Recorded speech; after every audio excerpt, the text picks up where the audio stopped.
I've finally gotten around to writing down a pretty frightening event that happened to me when I was in secondary school, which is what us Brits call high school. It's a bit of a wild one, and it's definitely a long one too, so I hope it's not too tough to get through. I had a pretty rough time in high school. Well, all my little circle of friends did, but for reasons that will become obvious, I'd say that I had it a little worse than even they did.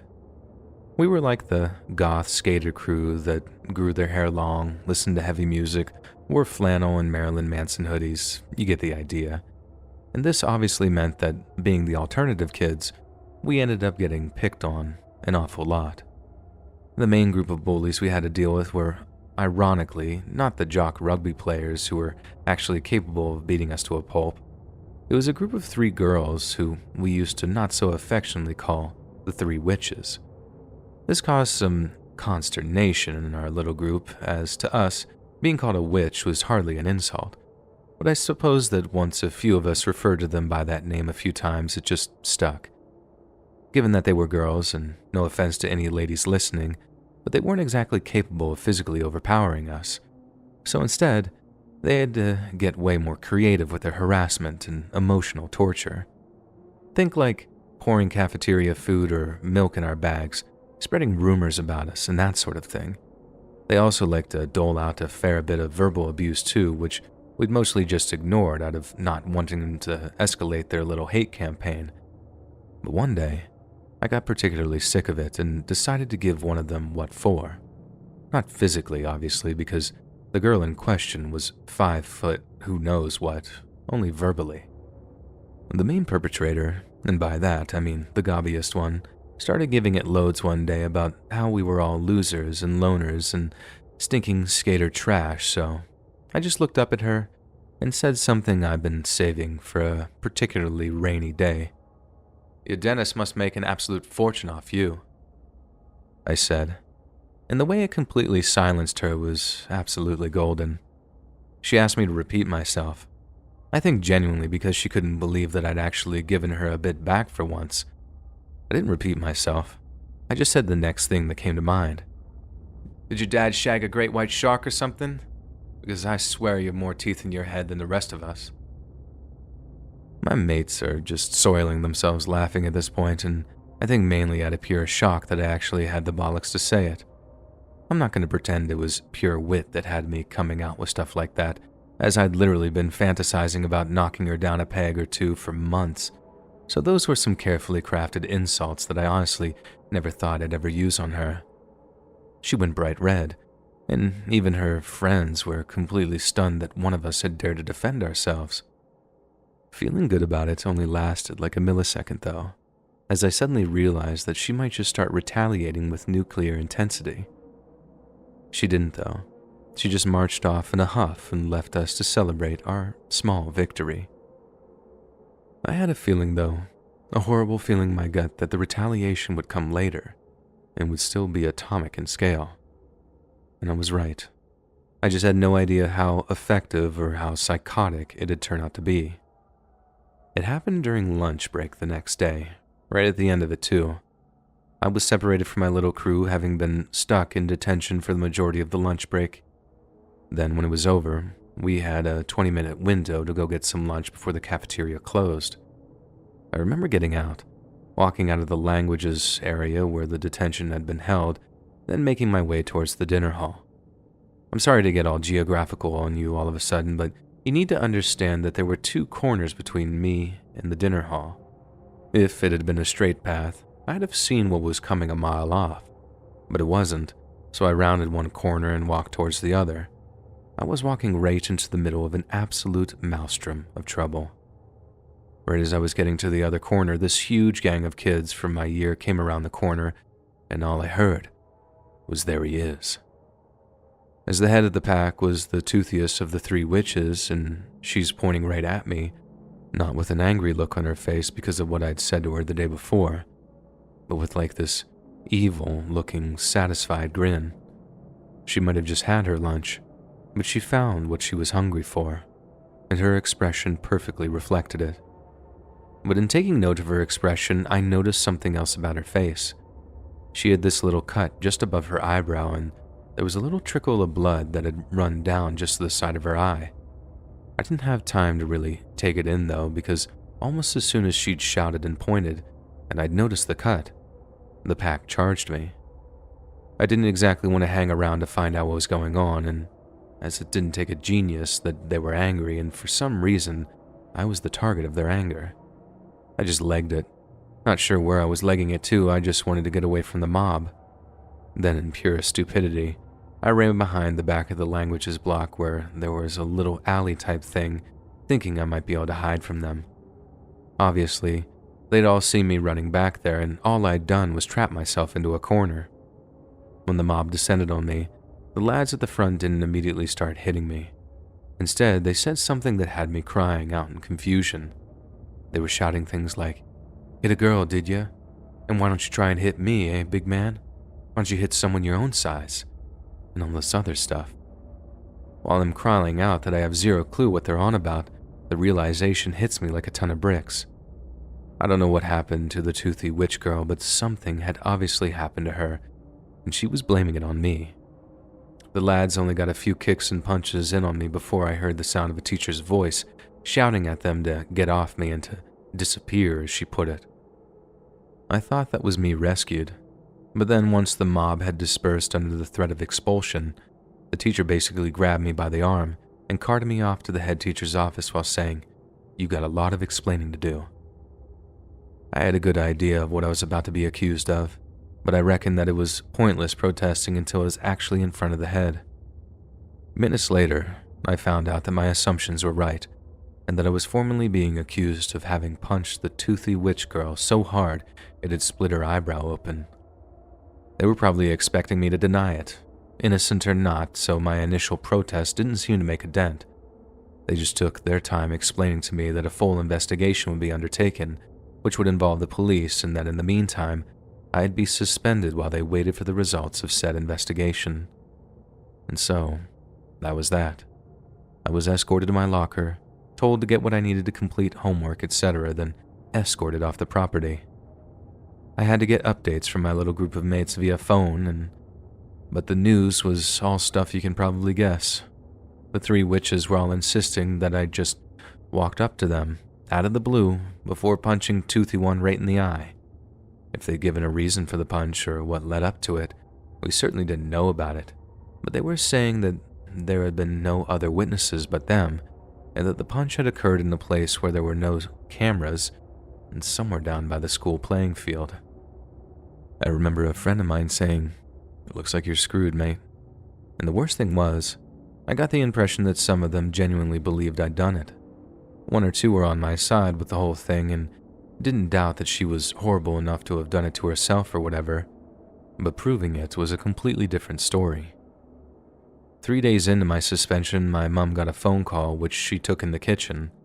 It was the same deal with my parents too. By the way, they obviously didn't want to believe that I'd hit a girl, but they were also clever enough to keep an open mind about the whole thing until they had the facts. That was the part that really got to me. The idea that my mom was thinking my son might be a woman beater. Emphasis on might, but you could tell she abhorred a few grains of doubt when I swore blind to her that I was completely innocent. So she gets the call, and I can hear her talking downstairs when I was up in my room. Then she hangs up the phone, she walks upstairs and says, "Get dressed and showered. The police are on their way round." I won't go into too much detail about the police interview, but I could tell things were starting to look up. One of them, this nice policewoman, seemed to be completely on my side once I'd explained the whole thing, how I'd insulted the girl the day before, how there had been a long-running feud between us, how they were complete bullies, and as much as I hated them, I'd never raise my fist to a girl. But even she said that unless I could provide an alibi concerning where I was at the start of lunchtime, I'd look like a proper villain if the whole thing went to court, which by the sounds of things, the toothy girl was very keen on. I knew I just left class and was on my way to detention, but I'm not sure who saw me, or who would actually be up for saying that I couldn't have hit her because I wasn't where she said I was. The policewoman made me a promise though, and that was how she'd be going into the school to talk to an assembly which the whole school would be attending. She'd make a plea on my behalf, for anyone who'd seen me at the start of lunch break to come forward, as it was obviously a very serious matter and that someone needed to do the right thing. But she also said she'd be asking anyone who'd seen me punch the girl to come forward too. And that really did scare me, because if Toothy Witch Girl could convince someone else to lie for her, I'd be done for. Thankfully, it didn't come to that, and what happened next I honestly considered a kind of miracle. Literally the same day that the policewoman made her address to the assembly, someone who wished to remain anonymous went to the head teacher's office with a kind of confession. They'd witnessed the punch that had caused the wound over the girl's eyebrow, but it wasn't me that had done the punching. It was a boy that didn't even go to our school. The person had been walking through the school's car park, around the back of the school, one that was open to the public because the school's gym was also open to the public. She'd seen the witch girl getting into someone's car, that someone being an older boy she didn't even recognize. And being a bit of a nosy gossip, she slowed her pace to see who the guy was, if Witch Girl was about to engage in a bit of necking or whatever, and that way she'd have the gossip on if Witch Girl had an older boyfriend or whatever. Only instead of, doing a bit of knobbing, she watched the Witch Girl say something all animated to the guy, like she was pleading with him to do something. Then, he hit her, and then from what I understand, she motioned for him to do it again. He hit her over and over again until she finally brought a hand up to her eye, obviously when it had split the skin above her eyebrow. Now, this was on the school's security cameras, not the actual punch, but they caught the girl walking down into the car park before getting into the mystery guy's car. That was all that was explained during the aftermath, and I don't actually know if the girl wanted him to hit her so she could fake it like it was me, or if he was actually abusing her and she just conveniently pinned it on me so she'd have an explanation for her parents. The last update I got before I was allowed to come back to school was that Witch Girl had been expelled for making the false accusation, as obviously it could have literally ended with a spell in a young offenders institution for me. Her mates, who'd backed up her lie, were just suspended, I think because they claimed she just talked them into it and were really sorry and all that jazz. I'd like to have seen them expelled too, but hey ho, that's life.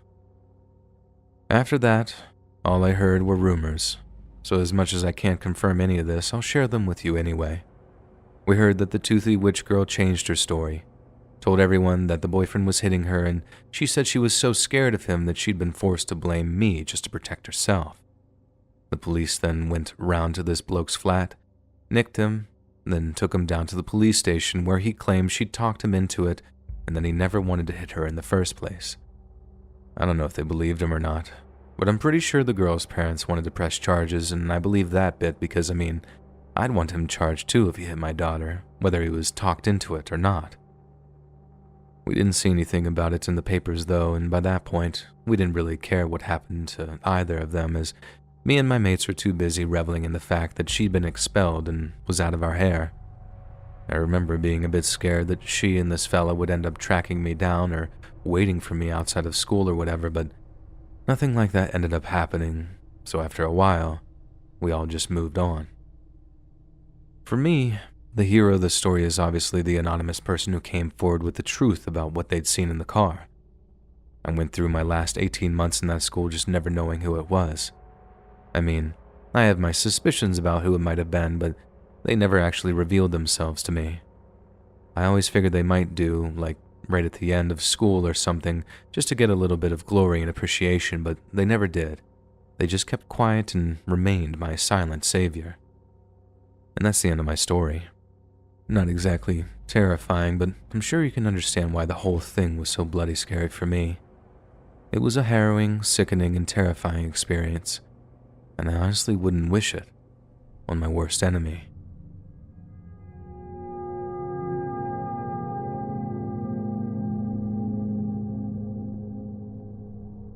Back when I was in high school, we had this really weird, kind of creepy kid in our grade who was always a real loner. Sometimes you'd catch the kid talking to himself while going through his locker, and not like casually commenting on things to himself like we all do sometimes. I'm talking like just standing there, staring into the darkness of his locker, just mumbling things nonstop to himself, creepy stuff like that.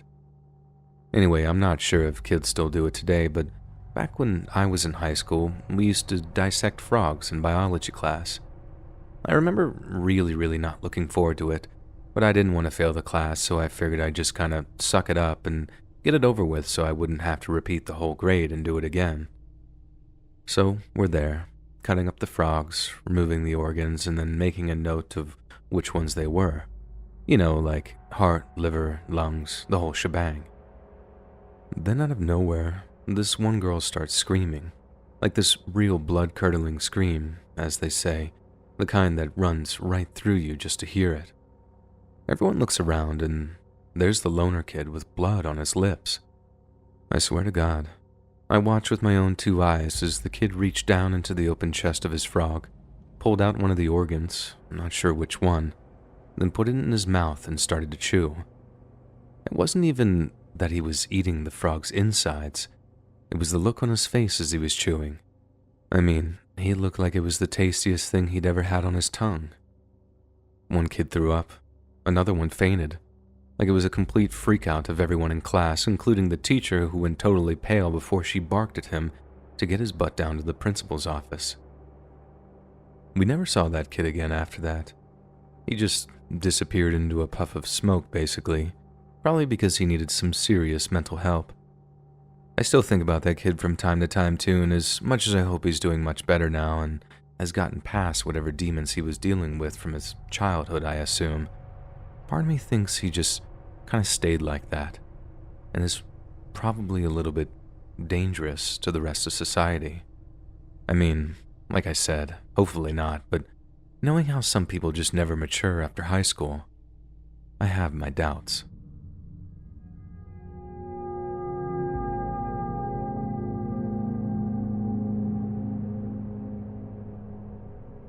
Okay, so a lot of really weird, really messed up stuff happened back in my high school, but this is probably the most messed up thing because of how it could have ended. We heard this rumor going around one day that someone had brought in a bunch of sleeping pills and had ground them up before putting them in their most hated teacher's lunch. Seemed like some total nonsense to me. Like, how could you even do that without getting caught or whatever? But then as the morning went on, we heard more and more stuff which made it actually seem true. Like how the kids snuck into the teacher's lounge when there were no teachers around, which was unlikely but kind of plausible. Then we heard exactly what kind of sleeping pills it was, which was triazolam. I've never forgotten that word. Then there was a bunch of other stuff too, and in the end, one of my buddies decided, screw it, I can't let this happen.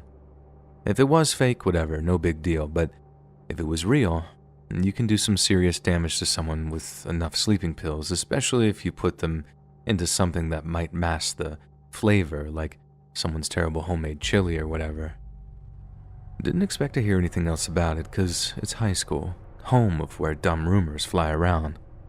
But then the cops got involved, and we got a big plea for whoever knew who it was to come forward so they could be arrested and charged with like attempted murder or whatever.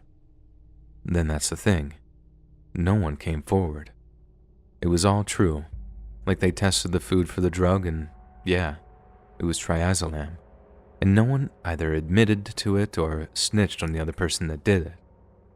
So basically, the rest of junior year, we were all walking around, going to classes, with an attempted murderer. I say the rest of the year because there was this one kid who didn't come back after summer to complete senior year, and a lot of us figured it was them for some reason. It's still pretty scary to me that a dumb rumor turned out to be a legitimate murder plot. And even scarier that I could have been playing field hockey with that same person and just never have known it.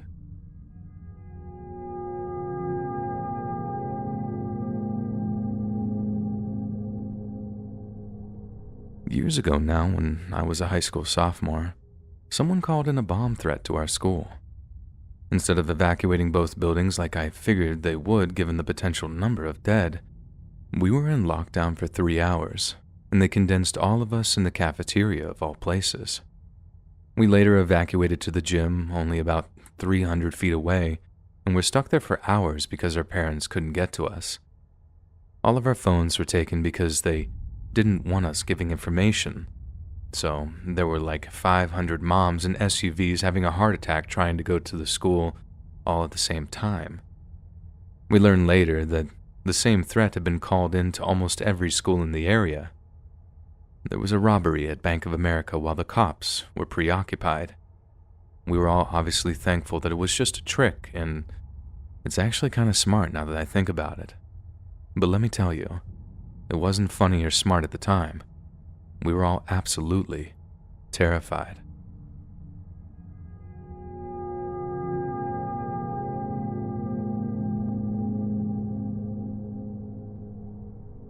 This happened while I was in my freshman year.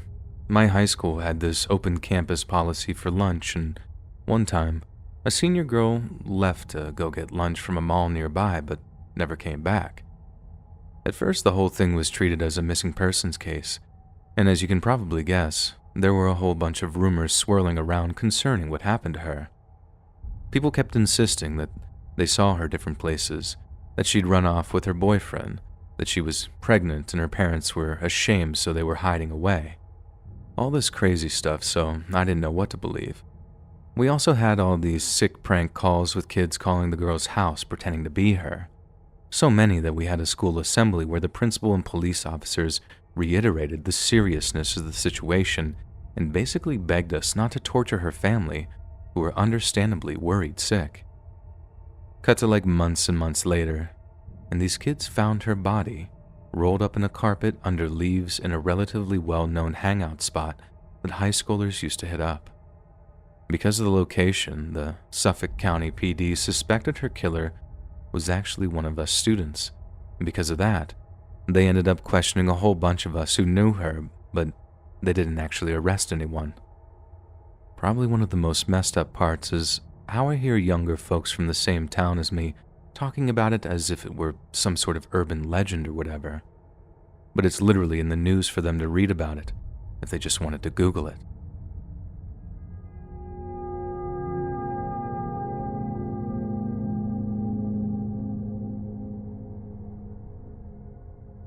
During my junior year of high school, I went off on spring break with my family and we went out of state to Orlando for the week. It was an awesome trip. I love Florida and I still do, so does my family, so a good time was had by all. This is before cell phones, so I had no way of knowing what was going on back at home.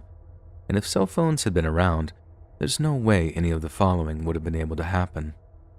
So we went back from Orlando on the Sunday before school and still everything seems fine. But when I went to school the following day, almost everyone was staring at me like they saw a ghost. I'm a huge introvert too, so having like every kid in school staring at me wide-eyed, that was not a pleasant experience, I can assure you. I had kids literally running up to me and hugging me, saying that they were so glad I was okay, and a lot of them I didn't really talk to or even get along with. So naturally I'm thinking, oh God, what's going on? And I get it into my head that they'd all heard something had happened to my mom or dad or something, like maybe they'd had a heart attack or a brain bleed or something, and everyone knew it except me. By the time I actually asked what in God's name was going on, I was absolutely terrified, basically just tell me so I can start to deal with it, just waiting for them to hit me with the bad news. That's when they tell me that in the next town over, there was a kid who was struck by a car and killed while we were gone on spring break. His name was identical to mine, except for one letter in his last name. So everyone who saw it naturally assumed that they spelled the name wrong because that spelling was a very common mistake with my name. I know it sounds crazy to think that they might not know about my dead parents before me, but you gotta put yourself in my shoes and understand how weird and nerve-wracking it was to have all that happening to me. It's maybe not the most scariest thing you've ever heard, but I can promise you, my anxiety was through the roof that morning, and I just feel terrible for that other kid's family.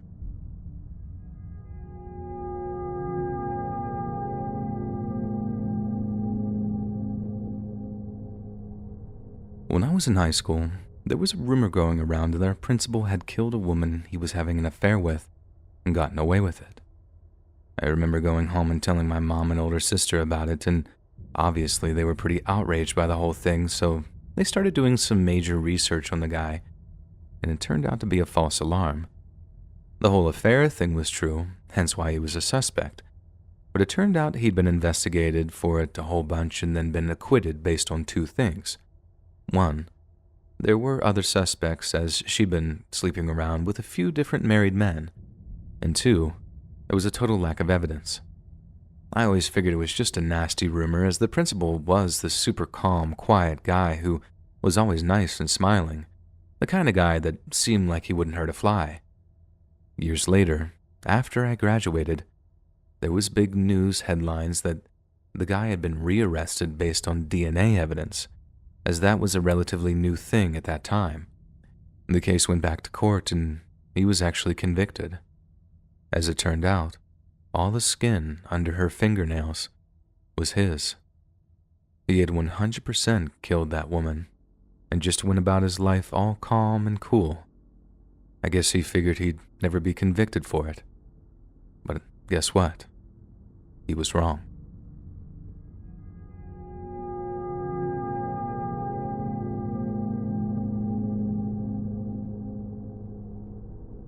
There was a total psycho I went to high school with. We'll just call him Johnny for the sake of anonymity. Johnny had a reputation for being a bad kid. He was always getting into fights, getting suspended, expelled, then readmitted into school, etc. Ours was the only high school for miles around in rural Ohio, and I think the others had some serious behavioral problems of their own, so for some reason he was let back in once he'd been expelled. Anyways, all throughout junior year, his locker was just a few over from mine, and I remember making serious efforts not to make eye contact with him whenever we were in close proximity. One day, another kid, Jamie, and Johnny got into a fight near the lockers. It started out as smack talking, then turned into a shoving fight, then turned into an actual fight. They ended up getting separated, but for some reason neither of them were suspended, and they were allowed to just return to school the next day like nothing had happened. For those of you crying out, "Oh, that sounds like an extremely negligent mistake," you'd be 100% right, and here's why. The next day, Jamie was walking past our lockers while Johnny happened to be there too. I heard Jamie make some petty remark, but never expected Johnny to react the way he did, because the next thing I know, he pulled an actual claw hammer out of his locker, ran up behind Jamie, and hit him in the back of the head so hard that blood hit me in the face. I think he hit him with the claw end of the hammer too, because half of Jamie's scalp literally half folded over the back of his head as he was on the floor. Before he had a chance to start ground pounding, a bunch of other students jumped on him and held him down. An ambulance took Jamie to the hospital. His skull was fractured and he had broken ribs too, I think from where he'd hit the floor so hard.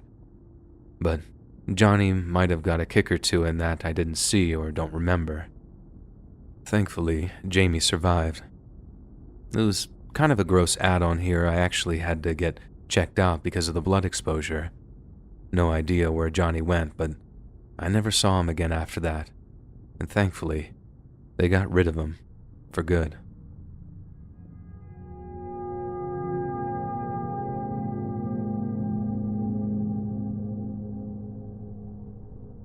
So, this one day, back when I was in high school, our whole class heard a loud bang come from the room next door. It didn't sound like anything too scary. Like it honestly sounded like someone could have fallen into a bookcase or something. But it was followed by a teacher running into our room to get our teacher, who was first aid certified. Some kid in the next class had a blank bullet with him for some reason and had been messing around shaking it and saying, "It's only a blank." It was, but those things still have powder and all that kind of stuff inside of them, and as he was shaking it, boom, it activated and then blew the whole tip of his finger off. His fingertip then flew into another kid's head, who then looked down and saw a piece of bloody finger on the floor, and then fainted and hit his head. It was honestly insane. The dumb bullet kid gets taken off to the hospital, while the fainting kid gets looked after until he wakes up and then taken off to the first aid room. One of the girls who was sat at the table looked up at the ceiling tiles and saw a blood splatter, and upon closer inspection, there was dumb kid's fingernail stuck in the tile. Definitely the weirdest and creepiest event that's ever happened in our school.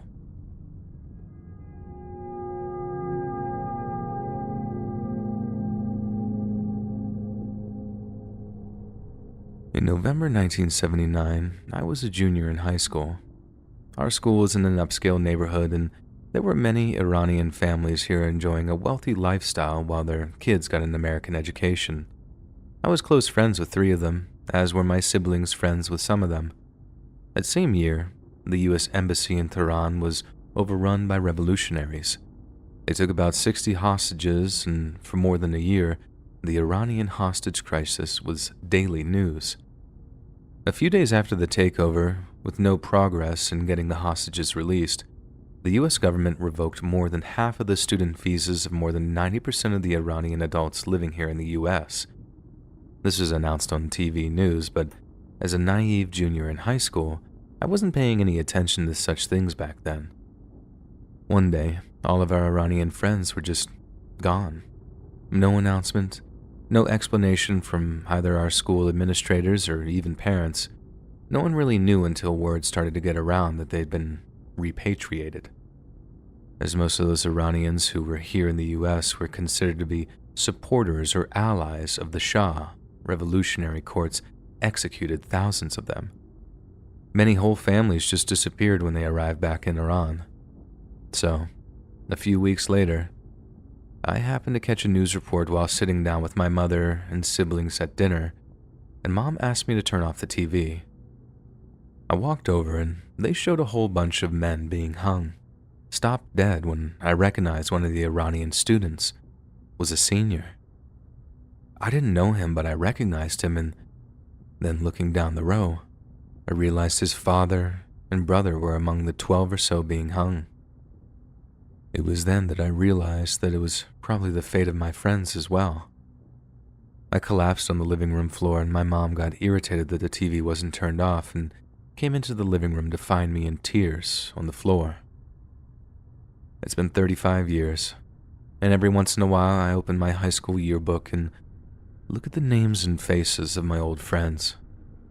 I get choked up, tightness in my throat, a few tears come to my eyes, as I consider the fear they felt as they were pawns and expendables in a political battle they really had nothing to do with.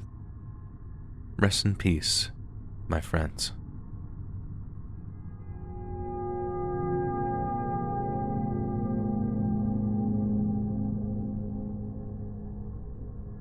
We had this kid who was super angry about his ex-girlfriend getting with this new guy, so he hatches this plan to shoot the new guy right in front of her. The class was all lined up outside for gym, and he walks up to the guy, goes to pull the gun out of his pants, accidentally hit the trigger, and shoots himself through his own thigh. He ran just far enough to collapse on my English teacher's doorstep. He actually survived the whole accidental shooting, but he was expelled afterward and no one ever saw him again. He must have moved towns with his family too, because it's weird that no one ever saw him. He must have also been involved in some gang activity for that to even seem like a normal thing to do in his mind, but it was terrifying to think that someone could arrive to that position so easily.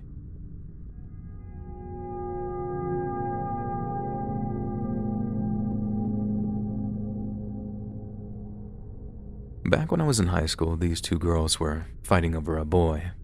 It started when they were in the bathroom together, right at the same stall, trying to have a private conversation about it while just totally screaming at one another. Then they actually started fighting, and while they were going at it, one of the girls took out a pair of scissors and stabbed the other in the eye. The girl who stabbed her was expelled, and the other girl lost her eye, but she went back to school like everything was normal. Seriously, they wore this flesh-colored eye patch for the rest of her time there. The creepy part was my classroom was the closest one to the bathroom, and we didn't hear anything. We just saw the cops. It creeps me out to think that it happened a couple of feet away from me, and we seriously didn't even know anything was happening. There must be some seriously thick walls in that place.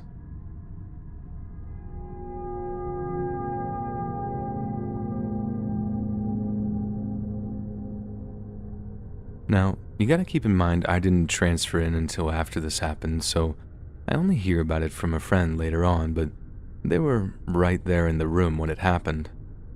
During our ninth grade year, one of the guys in the theater drama class had been threatening to take his own life and to hurt friends and classmates. She and all her friends went to the teachers and the principal about the guy, but were told they couldn't do anything because he had no history of that kind of bad behavior, and therefore, he had to actually do something first before they did anything about it. This is the 1987-1988 year too, so way before any of the safety or counseling stuff that came after Columbine. Anyway, time goes by, and things get more and more intense, and then one day, he actually did it. The kid just walked in mid-class and took the entire room hostage, including my friend and her friends who had reported his threats. He brandished his dad's gun around over and over, pointing it at people and stuff.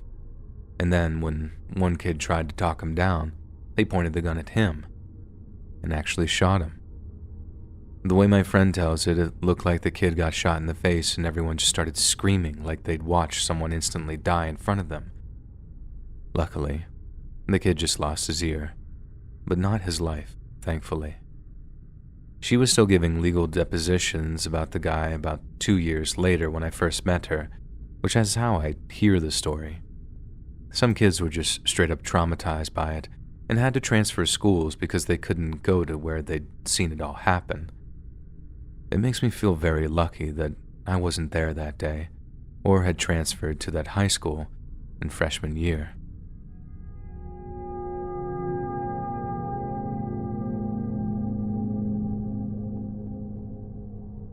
Back when I was still in high school, us seniors had to do a senior project. It could be pretty much anything we wanted it to be. All we had to do was plan it out and follow through, then show our teacher how we'd planned it, executed it, the difficulties we'd faced, and what we'd learned from it as a result. Or maybe executed is a very poor choice of word for me to use, and you'll see why in a minute. So, there was this one kid, real popular and well-liked, and a part of his project was using the classroom intercom thing to make an end-of-day announcement that the next morning he'd be in the student parking lot for a part of his project, and he needed as many other people to be there as possible. Students, teachers, faculty members, friends of family of all the above, it didn't matter. He just needed as large a crowd as possible. We're all super curious about what he's about to do, so naturally, a bunch of rumors go around and hype keeps building as we're trying to figure out what it might be. The next day, a pretty big crowd is gathered as he drives into the student parking lot, myself included. We watch as he sets up a tripod and a camera, and as he's testing it out and stuff, even more people start showing up because they're curious about what's going on. Then maybe around 15 minutes or so before the first bell, we see him hit record, and he lets us know, silently with this big smile, that he just set the camera to record. He thanks everyone for showing up, tells us we're not going to be disappointed. Then he starts heading over to his car, which was just a few feet from where he'd set his camera up. Literally no one saw what he grabbed out of it. Otherwise, I think we'd all have panicked and scattered. But I guess he just did a real good job of concealing what was in his hand, because when he stepped in front of the camera, he pulled the gun from behind his back, put it to his own head, and pulled the trigger. We were just completely stunned. As you can guess, chaos broke loose after that. Kids were screaming, calling 911, literally sprinting away from the scene. It was insanity. No one knows why he did it either. He didn't leave a note, and he didn't even seem depressed. He was a great guy with a bright future too, and I'm not ruling it out, but we didn't hear anything weird or dark come out about him after he died. I guess you don't know what struggles others are going through. I think about it frequently and take that into consideration and try to be nice to others because, like I said, you just never know what's going on inside another person's head.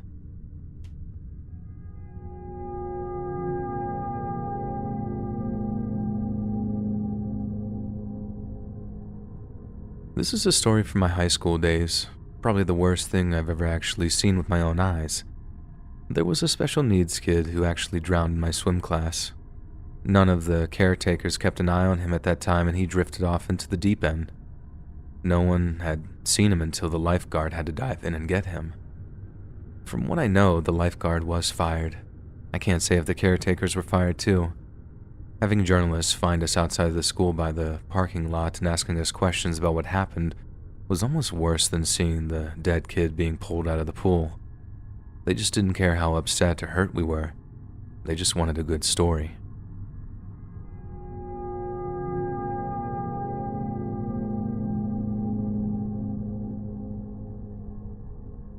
The year 1990 was a terrible year for the people of the former Yugoslavia.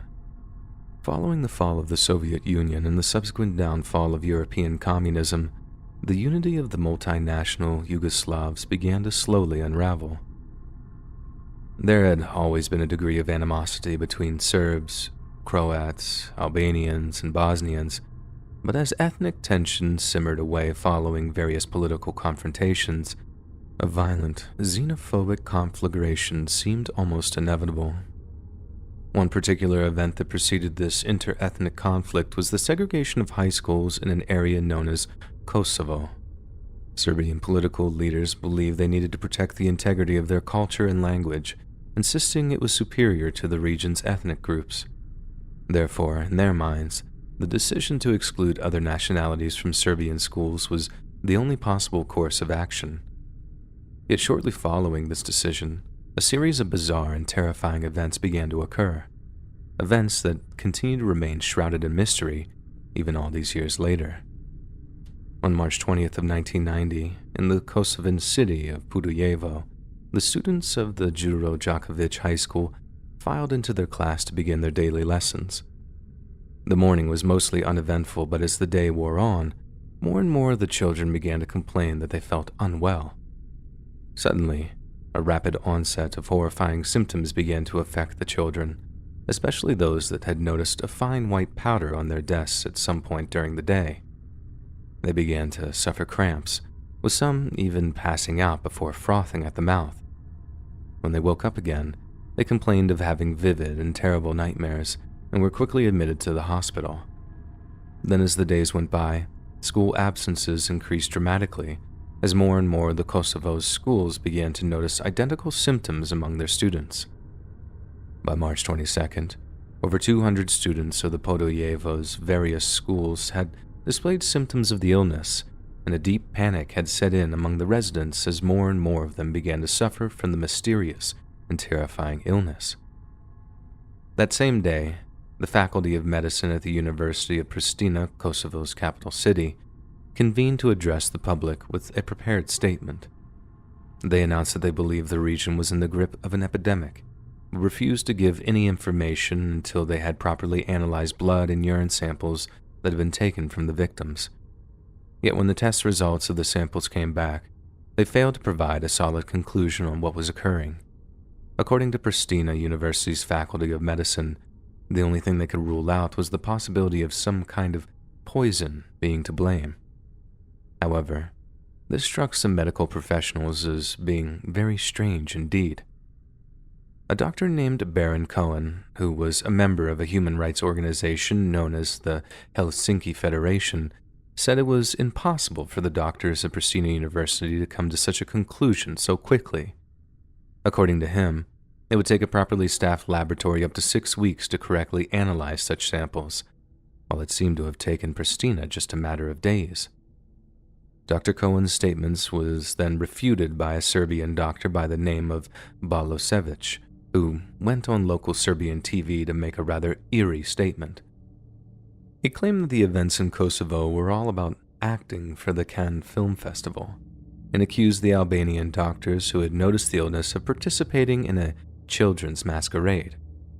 This sentiment was echoed by other Serbian doctors who asserted what had occurred was nothing more than mass hysteria. Later that year, Kosovo's chief of epidemiology fiercely denied that the disease had a psychological basis. As a result of these denials, he was arrested and was held by Serbian police for 5 days. When he was finally released, he claimed to have discovered a secret microphone which had been hidden away in his office, and became convinced that some kind of dangerous conspiracy was afoot. Two other doctors who had similarly asserted that something deliberate and frightening was occurring received death threats from anonymous members of the public. Another was arrested for echoing their concerns and was only released after heavy international pressure. The poisoning theory then seemed to be confirmed by a French doctor by the name of Bernard Benedetti, who confirmed the presence of poison in the victim's blood during an interview with the newspaper, the La Course. He claimed to have visited the same Serbian-run laboratory which performed the initial tests, secretly obtaining his own set of victims' blood samples in the process.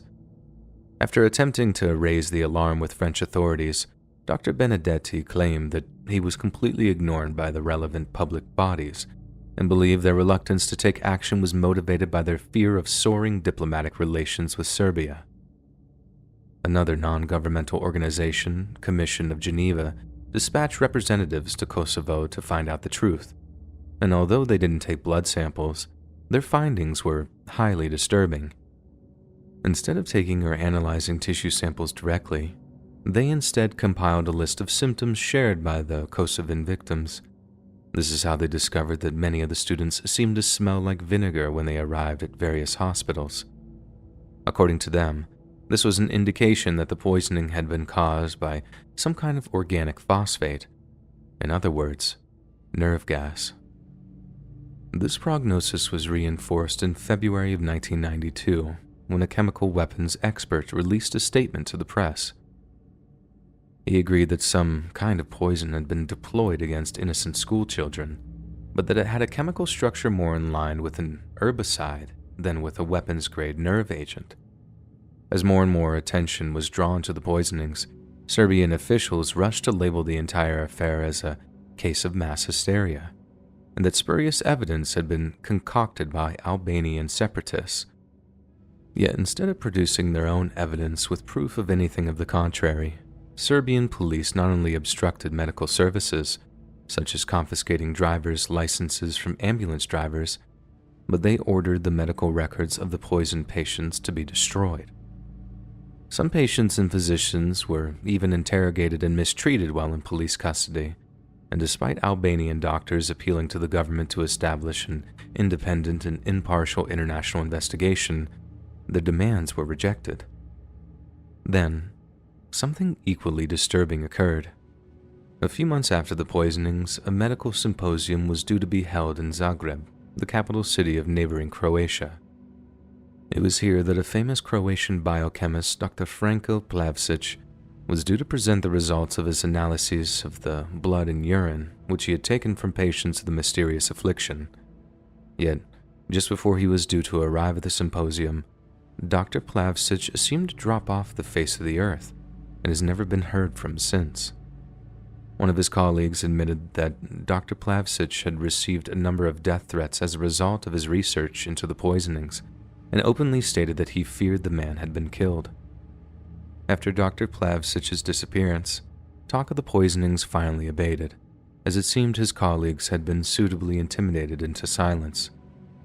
Then, over the 18 months that followed, regional headlines were swallowed up by the outbreak of the Yugoslav Civil War, a series of ethnic conflicts, wars of independence, and insurgencies that resulted in the deaths of around 140,000 people. War crimes were rife. The international community was forced to intervene on a number of different occasions, and the huge effect the war had on the European community is almost immeasurable. After events like the Srebrenica massacre, people simply moved on from the Kosovan poisonings, and they became a footnote in a much larger, much more brutal conflict. Yet I think we can all agree that it's important that we remember some of the first victims of the war, a group of innocent high schoolers who only ever wanted to get an education, but instead of learning about math, science, or the arts, the only lesson they received that day was how cruel and vicious mankind can be.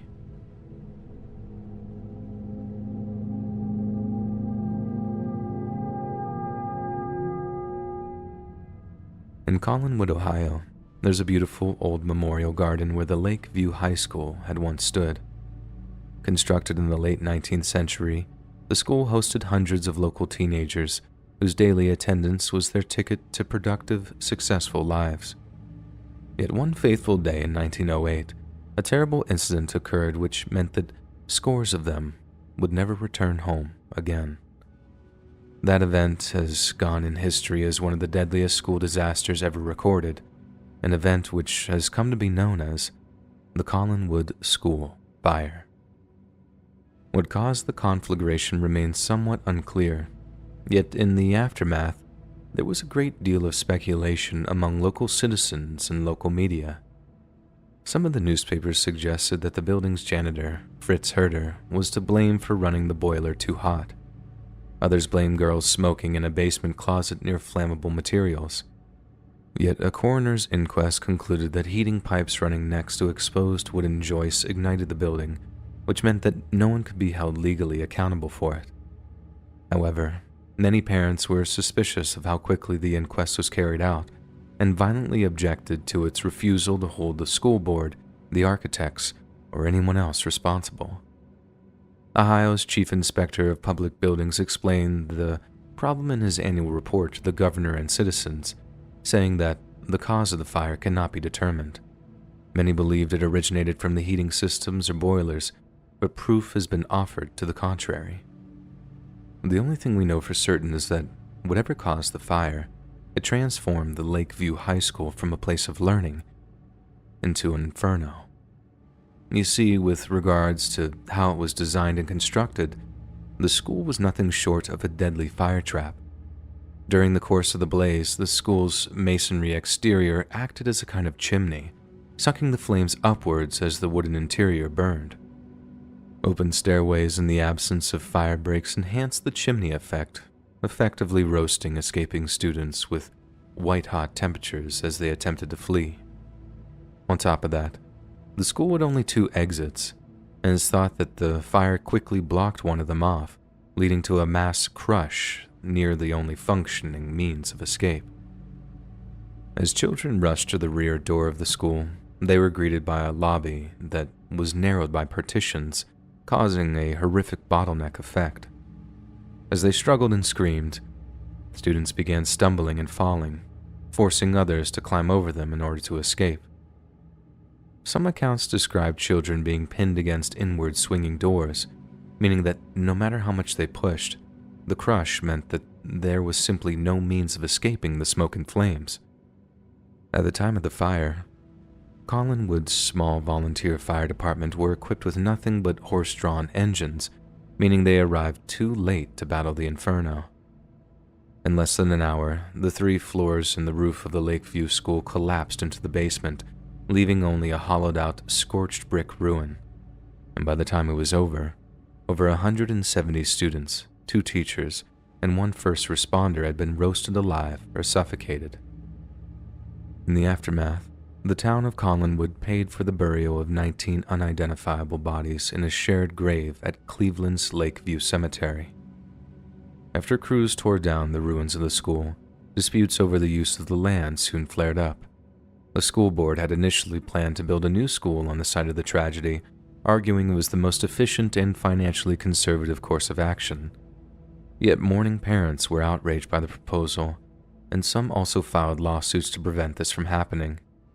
The dispute lasted more than a year, but by the end of it, the state of Ohio pledged to pay for the land where the Lakeview School had stood before turning it into a memorial garden. The new Collinwood Memorial School, built to the highest standards of contemporary fire safety, was constructed on an adjacent lot, overlooking the place where the smoldering ruin had once stood. All in all, the fire needlessly took the lives of an obscene number of young people, and it was an event which need never have occurred if the school had been constructed in the manner we're accustomed to today. We can only imagine how utterly terrifying it must have been to be trapped in the school that day, trying with all your might to escape, but knowing your efforts were useless. Faced with the hellish visions of flame and smoke, all a person could do was scream, panic, and wait for the world around them to go dark. Hey friends, thanks for listening. Click that notification bell to be alerted of all future narrations. I release new videos every Monday, Wednesday, and Friday at 7 p.m. Eastern Standard Time. If you got a story, be sure to submit them to my subreddit, r/Let'sReadOfficial, and maybe even hear your story featured on the next video. And if you want to support me even more, grab early access to all future narrations and bonus content over on Patreon, or click that big join button to hear about the extra perks offered for the channel. And check out the Let's Read podcast, where you can hear all of these stories in big compilations and save huge on data, located anywhere you listen to podcasts. Links in the description below. Thanks so much, friends. And remember to always brush your teeth.